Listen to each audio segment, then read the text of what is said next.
Hey everyone! We've all probably wondered at some point, what does it actually mean to be brave? Well, today, we're going to try and find a really profound answer by looking at the story of one very small, very scared fox.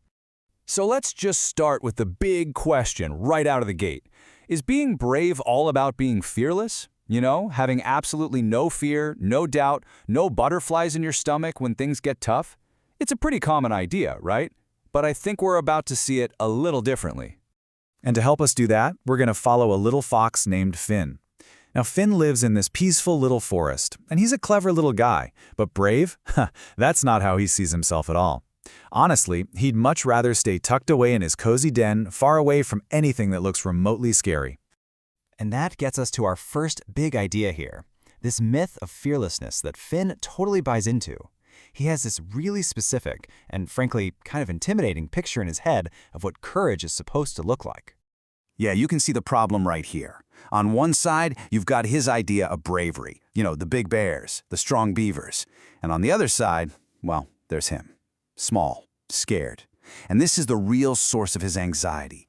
He thinks he was born without the main ingredient for courage.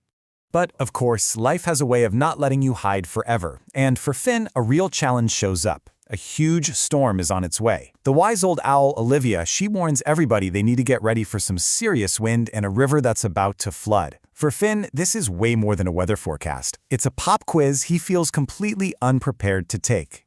And it's this exact moment of crisis where everything starts to change. Because when you're faced with a real threat, you're kind of forced to rethink everything. And lucky for Finn, he gets a little bit of help. And here it is. This is the absolute key. A piece of wisdom from his mother. Honestly, this is the whole point of our explainer today. Bravery isn't about not feeling fear. It's about acting while you're feeling fear. It's not about what's going on in your head. It's about what you choose to do. So let's give this idea a name. Let's call it functional bravery. See, it's not some kind of superpower you're born with. It's a choice. It's that decision to do what needs to be done, even when your heart is pounding and every instinct is screaming at you to just run away and hide. It's a total shift from a feeling to an action. Okay, so a new definition is great and all, but it doesn't mean much until it's actually put to the test, right?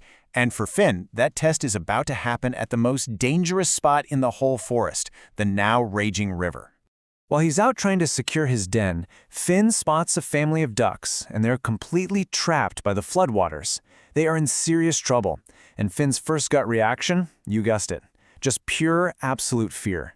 His mind is just racing. This is way too dangerous. There's no way I can help. He just wants to turn and run. But he doesn't run. And what he does next? Well, it's a perfect step-by-step breakdown of what functional bravery looks like in the real world. Just look at how this plays out. First, step 1, he feels the fear. He fully acknowledges it. But then, and this is crucial, step 2, he remembers that new rule his mom gave him. Then comes step 3. He doesn't try to be a lone hero. He comes up with a smart, realistic plan, which is to go get the beavers. And all of that leads to step 4, the action itself, where he not only helps them build a bridge, but actually leads that terrified duck family across it himself. And the result? The ducks are safe, and all the other animals, the ones who probably never gave this little fox a second thought, are cheering for him. But the biggest change, the real transformation, is what happens inside Finn.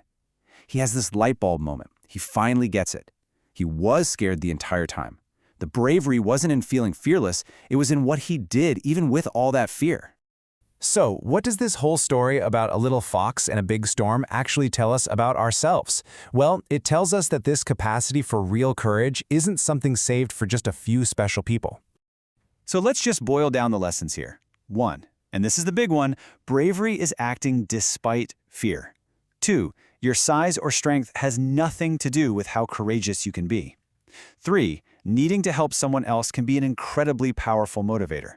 And last but not least, you should never ever underestimate how much of a difference one small, brave act can make. Finn didn't stop the storm, but he saved a whole family. And so, that brings me to my last question, and this one's for you. We all have our own rushing rivers to face, don't we? It could be a tough conversation you need to have, a new project at work, or maybe just speaking up for something you believe in. So thinking about Finn, what's one small act of functional bravery, doing what needs to be done, even if you're scared, that you could take on today?